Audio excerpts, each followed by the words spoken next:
Vamos a dar inicio a este live.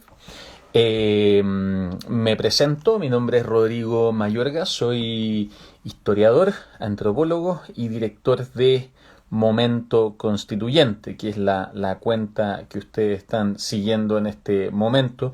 Somos una organización que nacimos este año con el objetivo de entregar educación constituyente a la población como una forma de contribuir a que sea un proceso constituyente lo más democrático y lo más inclusivo posible.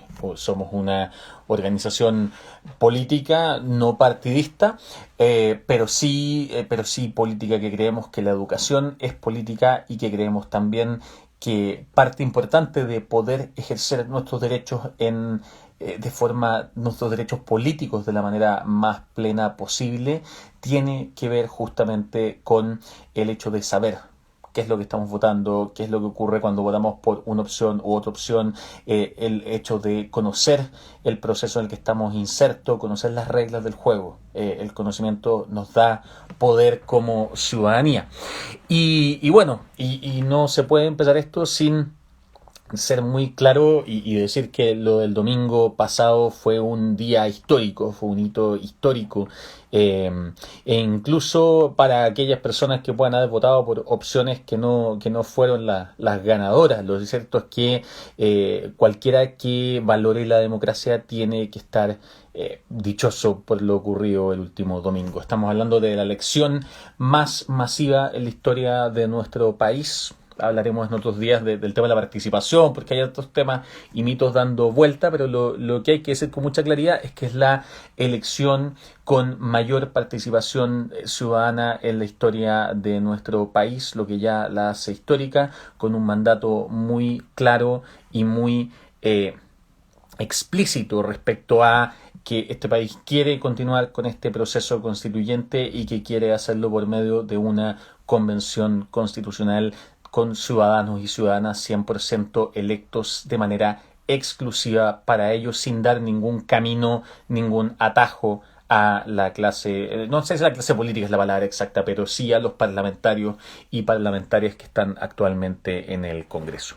Y bueno, y luego del domingo, luego de la celebración, luego de la alegría, como decíamos aquí en Momento Constituyente, viene ahora lo más importante y también lo más difícil, sin duda alguna. Viene quizás el trabajo más fuerte, porque ahora es cuando vamos a escribir esta propuesta de nueva constitución. El camino no se acaba aquí, lo hemos repetido muchas veces. Hay al menos 3 fases más de este proceso: la elección de los y las constituyentes, la redacción de la propuesta de nueva constitución y finalmente el plebiscito final o de salida, en el cual vamos a ratificar o no esa propuesta de nueva constitución. Y lo que vamos a hacer hoy día y lo que vamos a hacer en este espacio es justamente hablar de manera ya más específica de la etapa que viene a continuación, que es la etapa de elección de las y los miembros de esta convención constituyente de 155 personas. Lo dijimos en otros momentos cuando hablábamos de las características que tendría esta convención en caso de que fuera la opción elegida. Son 155 personas, eso puede variar por un tema que les voy a comentar después, pero en principio 155 personas que van a conformar esta convención constitucional. ¿Cómo se eligen? ¿Qué impacto tiene el tema de paridad? ¿Qué es lo que pasa con los independientes? ¿Qué es lo que pasa con los escaños de pueblos originarios? Son algunos de los temas. ¿Qué pasa con las personas en situación de discapacidad también? Son algunos de los temas que vamos a estar conversando hoy día en este live. Y lo último que quiero decir antes de empezar a hablar de esto es que vamos a tener un espacio al final para preguntas, pero mientras vamos avanzando, por favor, con toda libertad, como el chat, pueden comentar en el chat lo que quieran, pero el chat va avanzando y uno lo va perdiendo. Abajo hay un icono donde sale un signo de interrogación. Entonces, si alguno o alguna de ustedes tiene alguna pregunta más concreta y más específica, por favor, póngala allá abajo. Yo lo voy a estar tratando de revisar de tanto en tanto, y si no, al final, en el espacio de las preguntas, podemos un poco recoger aquellas que no se hayan que no se hayan respondido durante este live. Es un live que voy a hacer yo solamente, no es una entrevista ni mucho menos. Intentaré ser lo más entretenido posible, que esto parezca un stand-up comedy, no mentira, pero sí al menos que no sea una lata y por lo menos que sea pedagógico. Eso sí, que entendamos todo. Así que cualquier cosa que no se entienda, me dicen nomás y me devuelvo, que para eso estamos el día de hoy. Al menos hice unos dibujitos, así como que por lo menos podemos tener claridad de qué es lo que estamos hablando, ¿ya? Y la primera pregunta o el primer tema que me interesa que conversemos tiene que ver con esto, con la pregunta por cómo se eligen los y las constituyentes. Esa es la primera duda que ha surgido en estos días. Aparecen candidatos, aparecen candidatas, aparecen discusiones y lo que no tenemos tan claro quizás es cómo es que se van a elegir a estas 155 personas. Lo primero es decir que estas 155 personas se van a elegir utilizando, esto es lo que dice la Constitución actualmente, la reforma, utilizando el mismo sistema electoral que utilizamos para la elección de nuestros parlamentarios, específicamente nuestros diputados y diputadas. ¿Eso qué significa en términos muy concretos? Punto número 1, que la elección se realiza por distrito, ¿ya? Todos nosotros pertenecemos a distritos específicos y de acuerdo a esos distritos nosotros, cuando hay elecciones parlamentarias, nosotros vamos y votamos por diputados y diputadas de nuestro distrito. Y ese proceso va a ser el mismo en este caso. Si yo vivo en el distrito 10, en el 11, en el 20, en el 1, en el 28, entonces voy a ir a elegir a los convencionales constituyentes de ese distrito el día de la elección, que es el 11 de abril del año 2021, el próximo 11 de abril. Primer punto importante. ¿Cuántos convencionales constituyentes va a elegir cada distrito? Cada distrito tiene un número específico, pero la clave para saber cuánto es muy fácil, es la misma cantidad de diputados y diputadas que elige cada distrito. Entonces, si usted vive en un distrito que elige 6 diputados y que tiene 6 diputados y diputadas en este momento, entonces va a elegir ahora 6 convencionales constituyentes. Si usted vive en un distrito que elige 8, va a elegir 8. Y si vive en un distrito que elige 4, va a elegir 4. Es bien simple, no es tan complejo. Entonces, en el fondo, la clave es que usted puede meterse a la página de la Cámara de Diputados, ver cuántos diputados y diputadas tiene su distrito y va a saber exactamente la cantidad de convencionales constituyentes que va a estar eligiendo. Ya, hasta ahí más o menos simple. Aquí es donde se pone un poquitito más complejo. Y es que nosotros utilizamos para la elección de nuestros parlamentarios y parlamentarias un sistema que es el famoso sistema representativo proporcional o sistema de cifra repartidora de Hont, ¿ya? Que es un sistema que matemáticamente, se los voy a tratar de explicar, voy a explicarlo un poco, es súper complicado y en el fondo me interesa más que entendamos la lógica, pero vamos a ir al punto de fondo y después vamos a la lógica final, que es la que nos tiene que quedar bien clara. Yo les decía que en cada distrito hay una cantidad X de convencionales que se van a elegir, que los vamos a llamar escaños, ¿ya? Entonces, en su distrito, por ejemplo, hay 6 escaños. En el distrito se presentan listas, ¿ya? Y esas listas van a llevar la misma cantidad de escaños, o sea, la misma cantidad de candidatos que el número de escaños más 1. Es decir, si en su distrito habían 6 escaños, la lista puede llevar hasta 7 candidatos y candidatas. Después vamos a hablar del tema de paridad, pero por ahora vamos a hablar en general.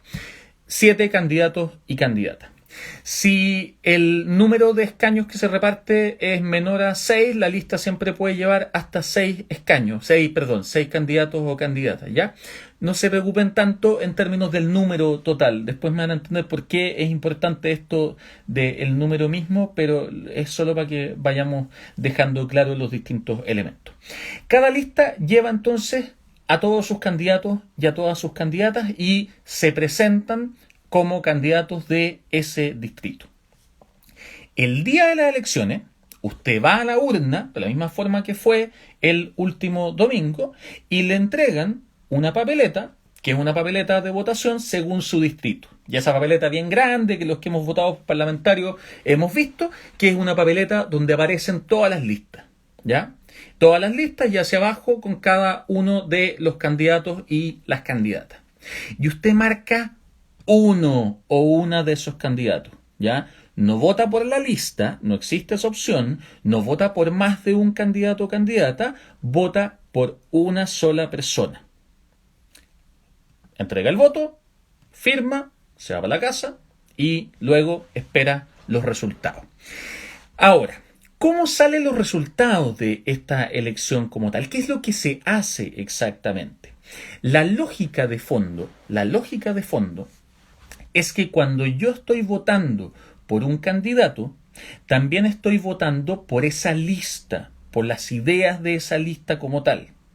En el fondo estoy diciendo, al votar por el candidato de la lista A, el tercer candidato, yo estoy diciendo, quiero que se vea representado mi voto por la lista A, y al mismo tiempo, dentro de la lista A, quiero decir que el candidato o candidata que más me gusta es el candidato tercero, ¿ya? Lo que hace el sistema proporcional, representativo proporcional, es que le entrega a la lista una cantidad de escaños acorde al total de votos de la lista. Entonces, por ejemplo, voy a poner aquí a ver si sale. Ahí se ve bien. Si sale el ejemplo ahí, un ejemplo matemático. No es para que sigan la matemática de nuevo, porque creo yo que al final uno se confunde más todavía. Pero, por ejemplo, si en un distrito resulta que tenemos un total de 3 listas, la lista A, la lista B y la lista C, y se eligen 5 candidatos, y la lista A, del total de votos, que son 200, obtuvo 100 votos, que es el 50%, entonces lo que hace el sistema representativo proporcional con un cálculo que no es necesario, si quieren después las preguntas, si a alguien le interesa el tema más del cálculo exacto, lo puedo volver a explicar. Pero lo que hace este sistema es que si la lista obtuvo el 50% de los votos del distrito, entonces va a recibir el 50% de los escaños. Es decir, se obtuvo la mitad de los votos y habían 6 escaños que se estaban para los cuales estaban candidateándose, entonces esa lista va a terminar recibiendo 3. ¿Y quiénes van a ser esos 3? Los 3 de esa lista que tengan más votos, ¿ya? ¿Qué pasa si esos 100 votos, ese 50%, lo obtuvo un candidato, obtuvo 99 y el resto obtuvo 0, algo, 0, algo, 0, algo? Da lo mismo. Igual son 3. ¿Por qué? Porque el objetivo de este sistema es justamente que si la mitad del distrito vota por la lista de centro, inventemos, después tengan a la mitad de los escogidos, porque así van a tener la mitad del poder de decisión de ese distrito. Entonces, de nuevo, para simplificar o para resumir, nosotros vamos a votar, votamos por una persona, pero cuando votamos por esa persona, lo que estamos diciendo es que nos gusta esa persona y que nos gustan las ideas de fondo de esa persona. Y por eso es tan importante, el poder entender el tema en el fondo de que aquí las personas están representando ciertas ideas, lo cual es doblemente relevante para efectos de esta discusión, de una convención constitucional. ¿Ya? Hasta aquí, en el fondo, viene la parte que uno podría denominar simple, porque esto solo se empieza a complicar cuando empezamos a mirar los elementos propios de la paridad, de los independientes y de los escaños reservados. ¿ya? Pero en el fondo, si no hubiera ninguno de estos elementos, esta es la forma en la cual se realiza esta elección. Vamos a votar y se repartirán los escaños en las listas de acuerdo a los votos totales de las listas. Y esto es muy importante después cuando hablemos de independientes, pero antes de eso, es necesario que hablemos del concepto de paridad. Paridad es un concepto que tiene que ver justamente con la posibilidad, la paridad de género en este caso, de que la representación de hombres y mujeres sea igualitaria, o sea, relativamente igualitaria, porque les voy a explicar después, hay un caso en que puede haber una diferencia leve porque por los números impares. Pero específicamente lo que se busca con paridad es que podamos... Alguien dice, esto es lo más fácil, tranquila Anita, prometo que vamos a hacerlo lo más fácil posible, todo lo demás también. Paridad significa que la idea de esto es que los resultados de la elección sean resultados paritarios, es decir, que exista en la convención constitucional, es decir, al final, la misma cantidad de hombres que de mujeres. Eso les voy a explicar que puede variar levemente, pero más o menos la diferencia no va a ser nunca mayor del 10%. ¿Ya? Nosotros en Chile tenemos un sistema que es paritario o relativamente paritario en términos de las candidaturas, ya para elección de parlamentarios. Los parlamentarios, cuando se presenta una lista para las elecciones al Congreso, tienen que tener no más del 60% de un mismo género. O sea, no puede ser 70-30. La idea es que sea 50-50 y a todo reventar 60-40. ¿Por qué? Porque hay listas que son que van a ser impares y por lo tanto en esos casos no se puede hacer un 50-50 porque nadie puede partirse en dos como tal. Entonces, ¿qué es lo que ocurre para el caso de la elección de convencionales constituyentes? Se va a mantener esto. Todas las listas deben ser paritarias, deben llevar la misma cantidad de hombres y de mujeres, o en el caso de que sea una lista impar, no más que uno de diferencia. Junto con eso, las listas se va a aplicar lo que se conoce como el mecanismo de cebra, que creo que es un nombre chileno, muy chileno por el paso de cebra como tal, y que implica que toda lista va a llevar primero a una mujer, después a un hombre, después a una mujer, después a un hombre, después a una mujer, después a un hombre, así hasta el final. ¿Ya? Eso es un mecanismo que se usa en gran medida porque hay varios estudios que muestran que los candidatos que están más arriba siempre tienden a tener una ventaja al momento de la elección. ¿Ya? Y hasta ahí más o menos es bien parecido a lo que tenemos hoy día en las elecciones parlamentarias. Pero en este caso existe también paridad de resultado. Es decir, si el resultado no es paritario, ocurre una corrección que lo convierte en un resultado paritario. Y esto es lo que hay que explicar súper bien, porque es lo que algunas personas de repente dicen, pero es que esto no es democrático, no respeta la voluntad de las personas, no respeta el voto, etcétera, etcétera. Expliquemos cómo funciona la paridad. La paridad, en este caso, siempre respeta el principio de representación del mecanismo que explicamos antes, el mecanismo de D'Hondt. ¿Eso qué significa? Significa que, volvamos a nuestro ejemplo acá.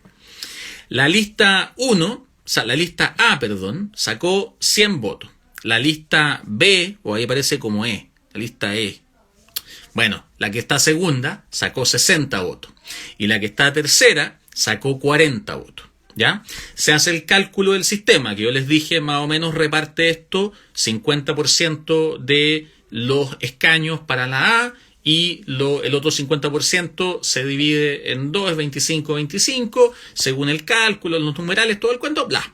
Se recibió entonces la primera lista 3 escaños, la segunda lista 1 escaño y la tercera lista otro escaño. ¿Ya? Listo, se entregaron. Ahora viene paridad. Miramos a quienes salieron elegidos, esas 5 personas que salieron elegidas. ¿Ya?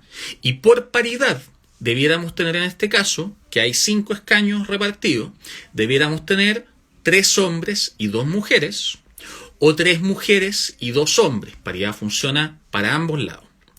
¿Qué es lo que pasa si tuviéramos 4 hombres y una mujer? O 5 mujeres. ¿Qué es lo que ocurre? Ocurre que en ese caso tiene que haber una corrección. Si hay, por ejemplo, 4 hombres y una mujer, se tiene que corregir para que queden 3 hombres y 2 mujeres. ¿Y cómo se hace eso? Si son 4 hombres y una mujer, se toma a los 4 hombres que salieron elegidos, se va al hombre con menos votos, se le reemplaza por la mujer con más votos después de él en su propia lista, y esa mujer pasa a ser electa y ese hombre deja de ser electo. Recordemos que este sistema es un sistema que busca fundamentalmente que queden representadas las ideas, que en el fondo las ideas de la lista, que si el 50% de nosotros vota por la lista de centro, entonces el 50% de los escaños sean gente de esa lista. Como esto no cambia la cantidad de personas de la lista, van a seguir siendo 3, sino que simplemente cambia a un candidato por una candidata, o a una candidata por un candidato, si fuera al revés, entonces se mantiene el principio de la representatividad. ¿Ya?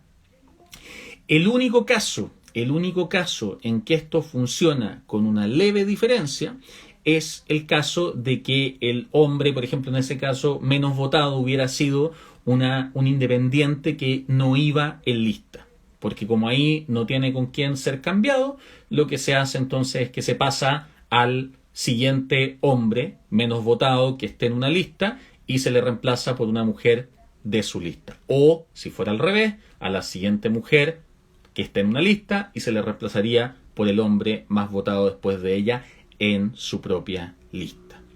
Esto nos va a llevar a los independientes, pero antes de esto solo quiero hacer una aclaración que muchas veces surge como pregunta, que es bueno, pero igual esta paridad no es exacta porque hay distritos que son impares y en los distritos que son impares podría salir en todos esos distritos un hombre más y por lo tanto no sería exactamente paritaria la convención al final. Eso es cierto, la diferencia exacta terminaría siendo, en ese caso extremo, terminaría siendo de 55,5 contra 45,5. Es decir, esta diferencia del 10% que antes se aplicaba, como les decía yo, a las candidaturas, pero que ahora es como la máxima diferencia de género que podría llegar a haber si tuviéramos en todos los casos impares un predominio del mismo género sobre el otro. Ya, pero como les decía, esto nos lleva a los independientes. ¿Qué tema de estos días? ¿Qué tema estos días ha sido los independientes? Sobre todo por esta discusión en torno al rol que tienen, al rol que no tienen. Tratemos de no... este es un mensaje mío, pero tratemos de no confundir nunca la discusión, la independencia. No es que sea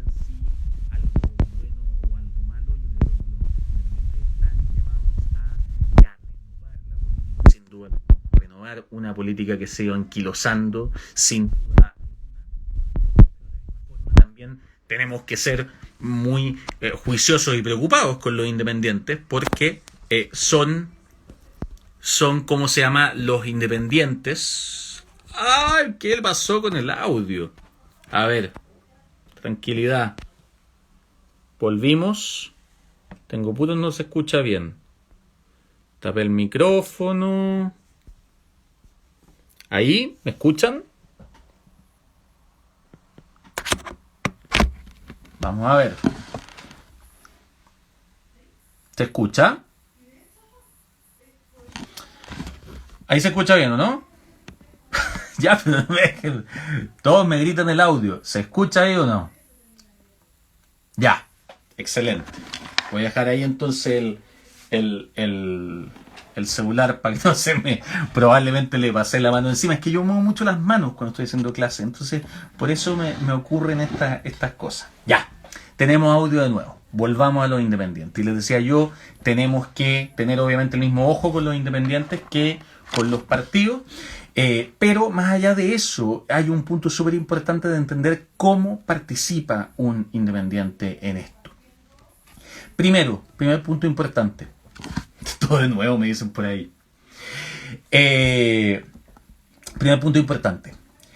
¿Cuál es el requisito para ser constituyente? Los requisitos para ser constituyente son los mismos que están en el artículo 13 de la Constitución, que son los requisitos para ser ciudadano o ciudadana en este país. Eso significa que cualquier ciudadano o ciudadana, es decir, chileno o chilena, que tenga cumplido los 18 años de edad y no haya sido condenado nunca a pena aflictiva, puede participar, cumple las características para presentarse como convencional constituyente, desde el punto de vista de su derecho. El problema es que para inscribir ese derecho, para ejercer ese derecho, hay que cumplir ciertos criterios, que son los criterios que se establecen en los procesos de elecciones.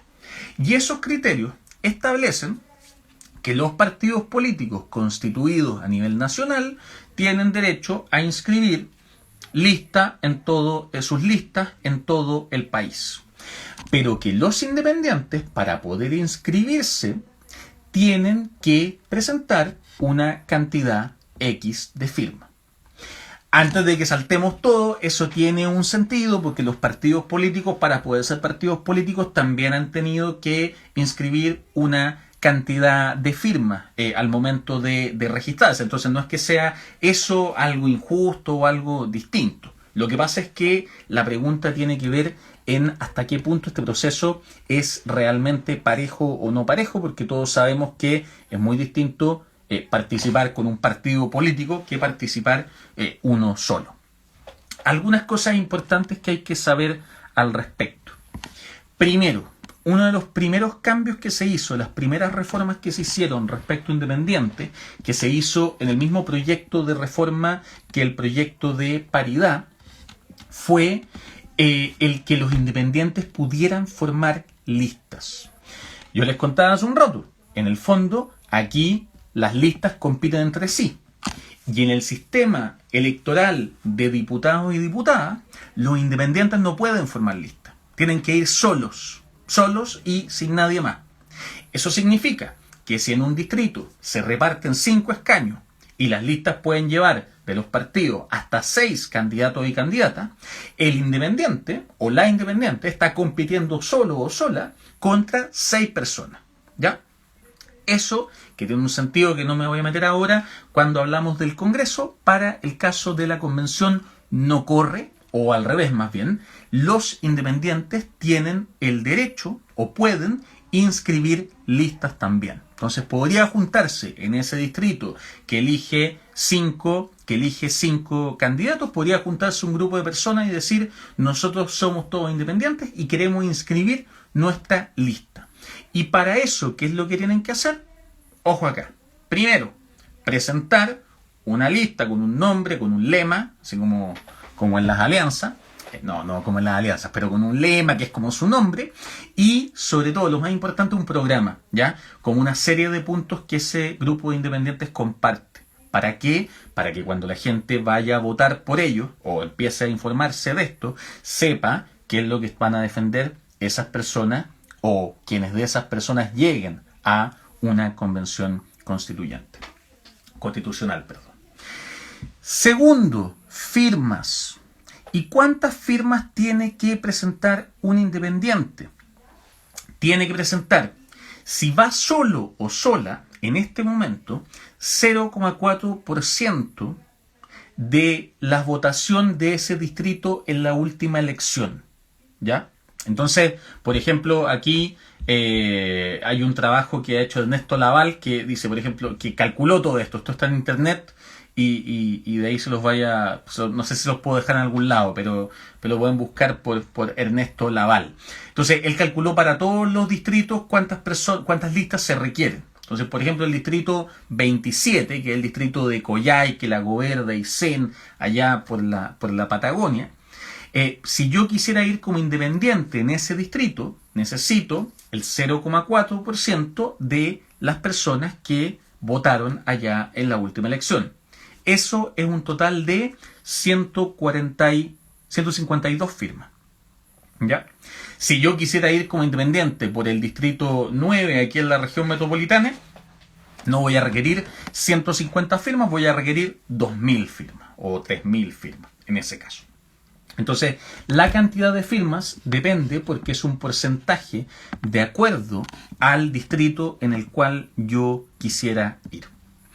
Ahora, como se pueden formar listas, ¿qué pasa si yo quiero formar una lista con más independientes? ¿Necesito que cada uno reúna esa misma cantidad de firmas? No, en el caso de las listas se toma un global o un tope que es de 1,5% de firmas. Las firmas son el 1,5% del total de votantes de la vez anterior para toda la lista, ¿ya? No que cada uno tenga que reunir el 0,4%. Actualmente está en el Congreso un proyecto que está en el Senado y que esperamos que pase pronto, que reduce estos números para hacer aún más fácil a los independientes participar. Y reduce el número del independiente solo a 0,2%, o sea, de 150 pasamos a 76 firmas, y reduce el número global de la lista de 1,5 a 0,5, lo cual, por ejemplo, implicaría que la lista completa de independientes pudiera postularse habiendo reunido, en ese caso que decíamos ahora, más o menos 160, 170 firmas, ¿ya? Ese proyecto es uno de los proyectos que todavía están en discusión, porque lo de las listas no está en discusión. Todo independiente puede conformar listas. Eso ya está definido, sacramentado, está en la Constitución. Pero ese proyecto del que le estoy hablando, que modifica y reduce la cantidad de firmas que se requieren, todavía no está aprobado. Y si no se aprueba, entonces las firmas siguen siendo los números que yo les decía hace un rato. Ese proyecto tiene otro segundo elemento muy importante, y es que permite que los independientes puedan recolectar las firmas no llevándolas ante notario, que es como se hacía antes, sino que utilizando la clave única del registro civil. Eso también es casi evidente en las condiciones de pandemia en las que estamos viviendo ahora, pero como no se había cambiado la ley al respecto, entonces necesitamos que ese proyecto termine de pasar. Y finalmente, el último punto que todavía no está claro, porque estaba en este proyecto, fue rechazado en la Cámara de Diputados y ahora es posible que se vuelva a discutir en el Senado, es que los independientes puedan hacer pactos políticos de la misma forma en que los partidos políticos pueden hacer pactos con otros partidos y formar una gran lista, ¿ya? Recordemos esto siempre, todo aquello que en este tipo de sistema lo que manda es la lista. Por lo tanto, mientras más grande es mi lista, más personas tiene mi lista, o mientras más votantes, distintos tipos de votantes reúne mi lista, tengo más posibilidades de obtener constituyentes. Por eso lo peor que nos puede pasar es que el lado del que uno sea se divida en 27 grupos distintos y en 27 listas distintas, porque lo único que eso va a hacer es dividir los votantes y por lo tanto quitarle posibilidades a estos distintos grupos. Aquí manda, por así decirlo, más la cohesión de lo que manda la fragmentación. Pero como les digo, ese proyecto, esa parte final del proyecto está efectivamente dentro de la discusión actual en el Congreso, ¿ya? Última cosa importante por si no queda claro, no es que yo esté obligado a ir en una lista. Si yo soy independiente o si yo soy partido, yo puedo presentar una lista. Yo les decía, por ejemplo, si se eligen 8 convencionales, las listas pueden ser hasta de 9 personas, pero si yo quiero puedo armar una lista de 2 personas y ser la lista por, no sé, los niños rata, o de la Among Us, o de los influencers, o de los top no sé qué, da lo mismo. Estoy inventando tonteras para hacer más jocosa esta situación, pero mi punto de fondo es que no es que yo esté obligado a presentar las 9 personas. Lo que pasa es que si mi lista es de 2 personas y compite contra una lista de 9, estoy en desventaja. Y ahí está el punto fundamental. Lo último importante es que obviamente también es posible que un independiente vaya en una lista dentro de un partido, que no es lo mismo que un pacto. Pero para que eso ocurra, es el partido el que tiene que optar y decir: yo le entrego este cupo, nosotros vamos a presentar una lista de 9 y dentro de nuestra lista de 9 te entregamos a ti, independiente, un cupo para que vayas con nosotros. ¿Ya? Es independiente, no es militante, no tiene esta lealtad del partido. El otro día hablábamos en un programa de radio que en realidad los militantes tampoco son tan obedientes que digamos, pero hay ahí también otro tipo de relaciones y de acuerdos y de conversaciones. ¿Ya? Pero ese independiente está en el fondo dentro de la lista del partido. Ya. Paridad, independiente. Pasamos la parte más compleja, diría yo como tal, y nos quedan un par de últimos puntos que son importantes, pero que son puntos en discusión.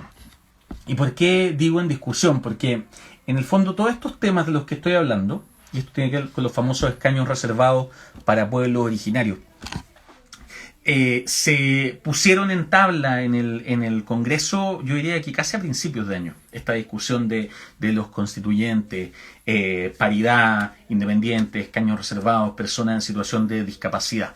Y se dividieron en 2 grandes proyectos. Entonces, uno de esos proyectos era el de paridad y listas de independientes. Y ese proyecto alcanzó a ser aprobado antes de que nuestro mundo pasara a modo COVID. Y el otro proyecto, que traía los otros 2 elementos, llegó hasta el Senado. Y aunque estaban los votos, como que se demoró, no lo pusieron en tabla, vino el COVID y como que nos fuimos quedando atrasito en ese tema. Y de hecho, hasta el día de hoy, estos temas no están resueltos, lo cual, hay que decir, es bien vergonzoso porque debiéramos haber tenido resueltos estos temas antes de votar de nuevo, en la lógica de que uno vota entendiendo, o ojalá entendiendo, cuáles son las reglas de lo que va a ocurrir cuando uno termine de votar. Por lo menos son temas que estaban en discusión ya y ya estaban como proyectos, así que no podemos decir que sea un cambio de reglas, pero sí debieron haber estado listos antes, pero es importante ahora que estén. Y el primero de esos temas son los denominados escaños reservados. ¿Por qué es importante tener escaños reservados particularmente para pueblos originarios de nuestro país? Por una razón muy simple y a la misma razón que tiene que ver con que de alguna forma explica por qué es importante la paridad. Una convención constitucional no es una elección de presidente, ni de parlamentarios, ni parte del juego clásico de la política. Es un órgano que va a redactar un pacto social, las grandes reglas del juego. En el fondo es el órgano que de alguna forma está poniendo por escrito cómo queremos vivir juntos como sociedad. Y necesitamos, y esto por favor, yo soy muy enfático en esto siempre, pero porque es fundamental, necesitamos que ese órgano represente lo más transparentemente, lo más directamente a quienes somos como sociedad. ¿Ya? No nos sirve que un grupo gane más votos haciendo trampitas acá o prometiendo cosas acá.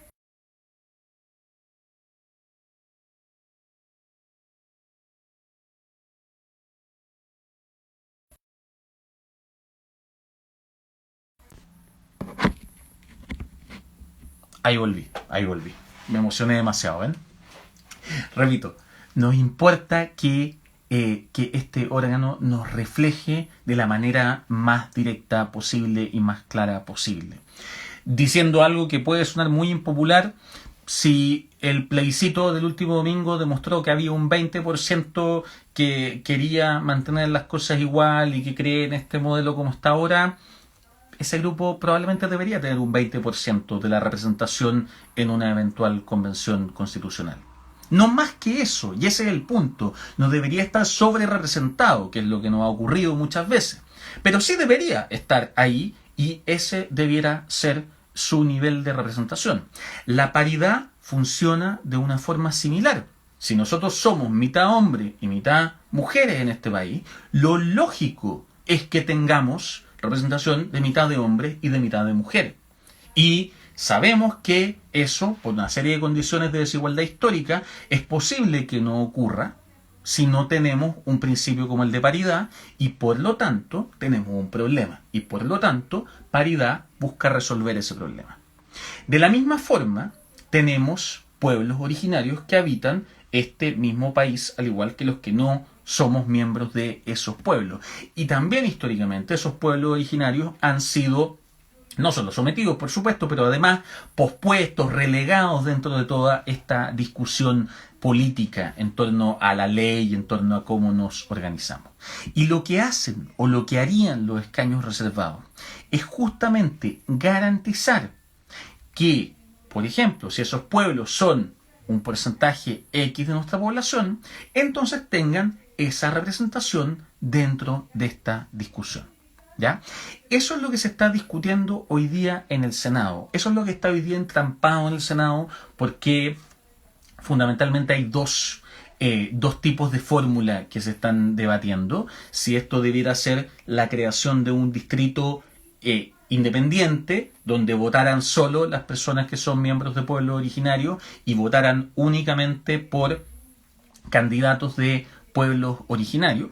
Y la pregunta que se está haciendo es si esas personas que votan en ese distrito tendrían que ser las personas que están en el registro de las organizaciones estatales para pueblos indígenas, o si tendría que ser por autodefinición y que cuando yo llegue a votar yo diga, por favor, no me entregue la papeleta de mi distrito, entrégueme la de mi pueblo, la de los pueblos originarios y votar por esa papeleta.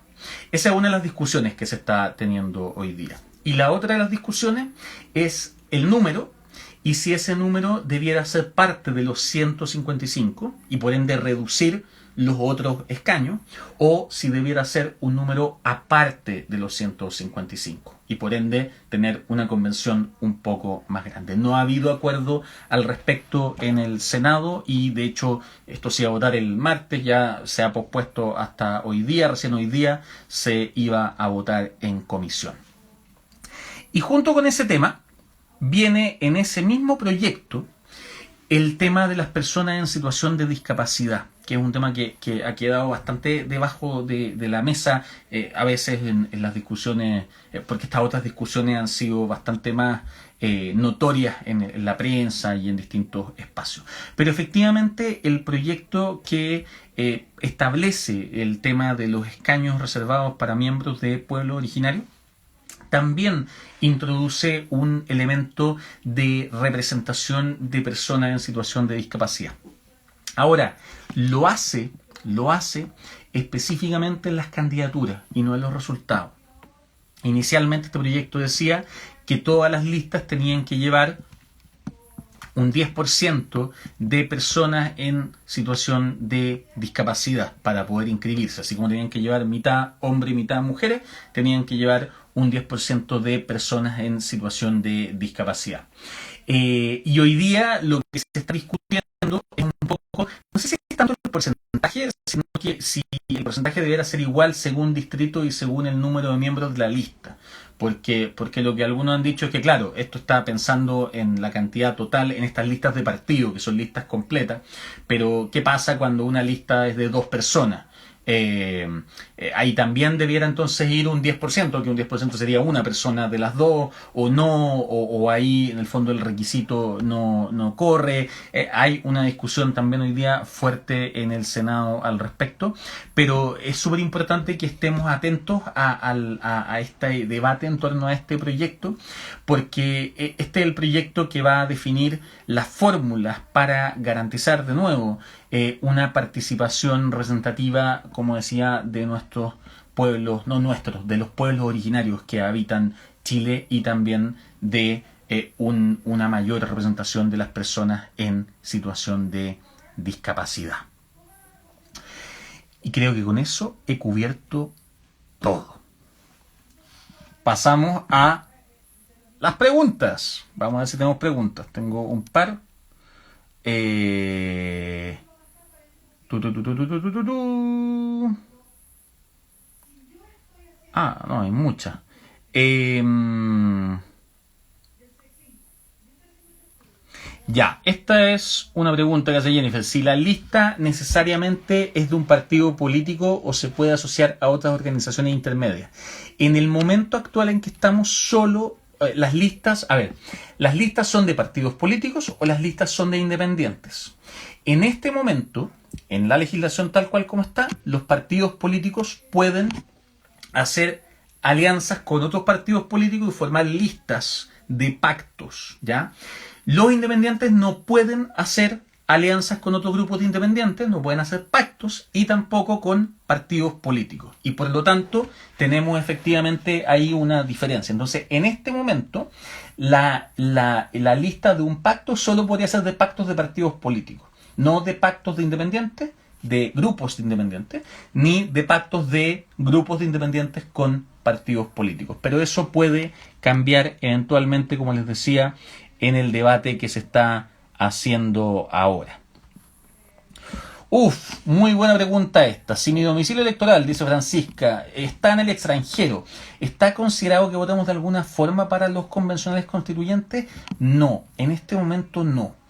En este momento, como decía, esto está definido como a nivel territorial por los distritos y por lo tanto, como usa el sistema nuevo de parlamentarios, no existe un distrito en el extranjero.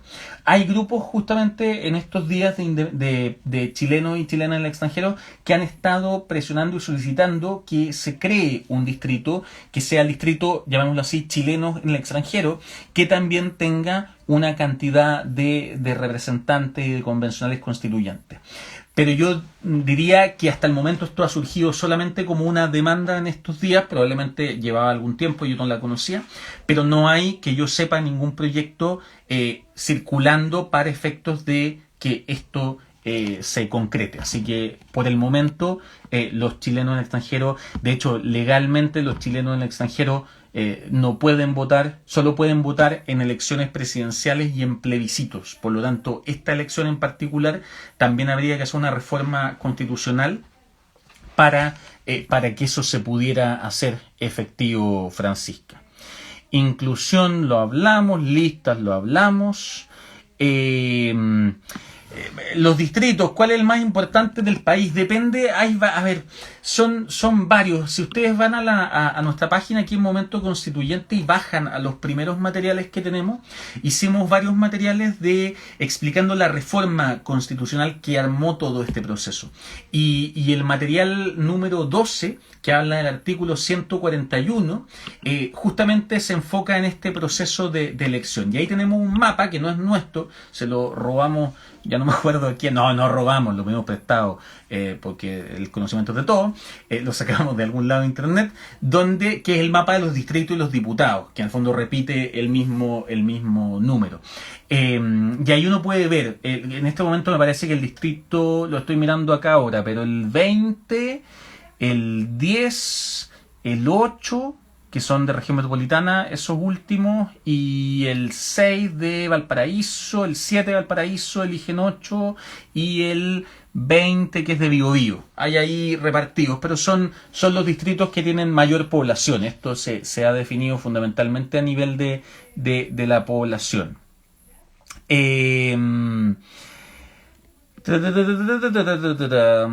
Ya, bueno, Claudio preguntaba esto. ¿Estas firmas son ante notario? Por el momento sí, pero como decíamos, sí se aprueba este proyecto que esperamos que se apruebe y que hay que presionar, creo yo, para que se apruebe.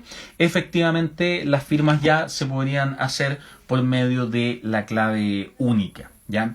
Por el momento el CERVEL no tiene en este momento no hay ningún instructivo respecto a la firma, entonces todavía no se puede hacer mucho en realidad, así que ahí hay que estar bien atentos.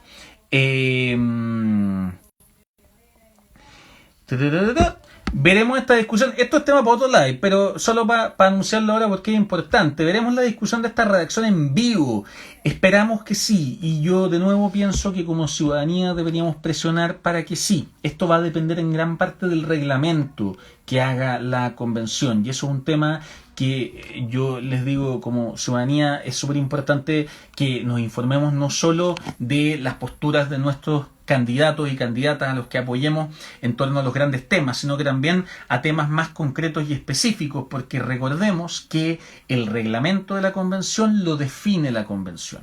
Y por lo tanto, si la convención decidiera en ese reglamento que sus discusiones no van a ser públicas, sus discusiones no van a ser públicas. Ya, entonces, esto es un tema que cuando uno estemos viendo candidatos y buscando candidatos, decirle, a ver, usted, frente a esta discusión, ¿por qué va a votar? ¿Por qué sean públicas o por qué no? ¿Para qué? Para que sepamos justamente que las personas por las que votamos nos representen de manera efectiva. Vamos a seguir hablando en otros momentos de otras formas de representación efectiva.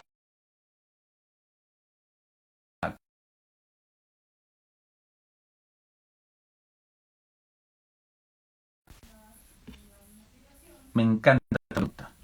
Y ya me voy quedando poco tiempo, así que voy a concluir con esta. Pero, ¿cómo veo yo la formación cívica de los chilenos? Me parece que votamos lo suficientemente informados. A mí me hicieron esta pregunta un tiempo atrás de una forma distinta, que es, o alguien lo dijo así como, pucha, a mí me encantaría un proceso constituyente, pero siento que hay tanta poca educación cívica que no es el momento. Entonces yo dije, lo que tenemos que hacer nosotros es invertir esto, y en el fondo invertir la pregunta. Lo que tenemos que decir es, ¿qué es lo que necesitamos para un proceso constituyente efectivo, productivo, que nos lleve efectivamente a un acuerdo país o a una constitución? ¡Ay! Se volvió a entrecortar, pero creo que ahí volví.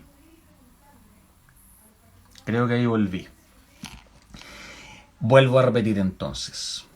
¿Qué es lo que necesitamos para un proceso constituyente efectivo y un proceso constituyente que nos entregue como país lo que necesitamos? Efectivamente necesitamos educación cívica, necesitamos educación ciudadana y necesitamos educación democrática, o como me gusta a mí decir, necesitamos educación constituyente. ¿Tenemos educación constituyente? ¿Cuál es la condición de la educación ciudadana en Chile en los últimos 30 años? Como profesor y como historiador les puedo decir que es baja, y eso da para otro live, o para que les mande algunas de las cosas que he escrito de ese tema. Pero efectivamente es baja. Hemos vivido en un sistema que nos ha quitado la política, y cuando hablamos del modelo y del neoliberalismo muchas veces hablamos mucho de los temas económicos, y hablamos mucho de los temas de las distintas conformaciones de los derechos y todo, pero hay algo que no hablamos muchas veces, que es cómo este sistema nos ha quitado la política, cómo este sistema nos ha dicho que la política no tiene que estar en la escuela, no tiene que estar en los espacios públicos, no tiene que estar en las organizaciones, tiene que limitarse al voto. Y no es casualidad cuando uno mira el aumento, o sea, las grandes protestas de la última década, no solo tienen que ver con el hecho de un cuestionamiento al modelo, también tiene que ver con que no existen otros espacios reales para ese cuestionamiento. Las protestas han sido fundamentales para los cambios que hemos vivido, pero también son parte de un modelo, no de un modelo, son una respuesta a la inexistencia de otros espacios. Este proceso constituyente es una posibilidad de recuperar la política también. En ese sentido, el proceso mismo es tan importante como el resultado que lleguemos a tener. Y por eso yo cambio la pregunta. Y cuando alguien me dice, ¿tenemos la educación cívica suficiente para poder tener un proceso constituyente adecuado? Yo digo, la pregunta tiene que ser, ¿cuál es la educación cívica suficiente para un proceso de educación ciudadana necesaria para un proceso constituyente adecuado? Y cómo cresta hacemos para desarrollarla lo más rápido posible. Porque, amigos y amigas, ya estamos ahí, ya estamos en este proceso constituyente. Y por lo tanto, es que lo que todos tenemos que preguntarnos hoy día es de qué manera puedo contribuir más a este proceso que estamos viviendo. Yo sé que hay miedo, yo sé que hay desconfianza, yo sé que hay incertidumbre, porque quizás estamos viendo los tiempos más inciertos que nos ha tocado vivir a muchos, pero tenemos la capacidad de enfrentar un proceso como esto. Tenemos la capacidad como ciudadanía de darle vida a algo distinto. Pero eso va a requerir pega, va a requerir mucha pega, lo decía al principio. Ahora viene lo más difícil, pero también lo más importante. ¿Ya? Desde el momento constituyente, nuestro objetivo en ese sentido es poder contribuir como organización, y hablo en esto no solo yo como director, sino que por los coordinadores, coordinadoras y todos nuestros voluntarios que trabajan en las comisiones y de manera esporádica. El objetivo de esta organización es justamente contribuir a esa legitimidad y a ese proceso democrático a través de entregar estos elementos educativos, que no son, a veces la gente dice que bueno, son informativos. No son informativos, son políticos, porque lo que buscan es que podamos actuar políticamente de la forma más plena posible, incluso aunque no estemos de acuerdo en muchas cosas. No vamos a estar de acuerdo en algunas o muchas cosas, y tampoco hay que temerle a ese desacuerdo, ¿ya? Y tenemos que prepararnos para estos procesos y para esta discusión. Aquí estaremos desde Momento Constituyente. Pueden visitar nuestra página, como siempre, pueden visitar nuestro Instagram, nuestro Facebook. Estamos haciendo charlas todavía, si quieren organizar en escuelas. No, se está cortando de nuevo. Esto es culpa de la... Ahí estoy. Estamos organizando... Dejamos en las manos, ya. Silencio. Estamos organizando charlas también. Si quieren participar como voluntarios, pueden ir a nuestra página e inscribirse. Si quieren pedir charlas, pueden ir a nuestra página y pedir las charlas. Es fácil, momentoconstituyente.cl. Bajen Constitutrivia, jueguenlo con sus amigos, pero sobre todo construyan estos espacios en los distintos lugares que están habitando, en sus distintas comunidades. ¿Ya? La única forma de salir bien, de sacar algo que valga la pena, y pucha que ha habido pena en este proceso, pucha que han habido costos, pucha que ha sido costoso llegar acá, y pucha que lo han pagado muchos de nuestros compatriotas, en algunos casos incluso con sus ojos. La única forma de que toda esa pena valga es que nos hagamos cargo del proceso que tenemos por delante. Yo tengo confianza en que lo podemos hacer y tengo confianza en que vamos a trabajar por eso. Me despido por hoy. Gracias a todas y a todos los que asistieron a este live/clase a esta alta hora de la noche. Y como siempre, nuestros mensajes del Momento Constituyente están abiertos para sus preguntas, para sus dudas, para lo que sea que quieran participar. Eso, nos estamos viendo, y a seguir atentos, y a seguir educándose, y a seguir educando a otros también, para que podamos recuperar la política, ya sea desde un país donde valga la pena vivir. Chao, chao.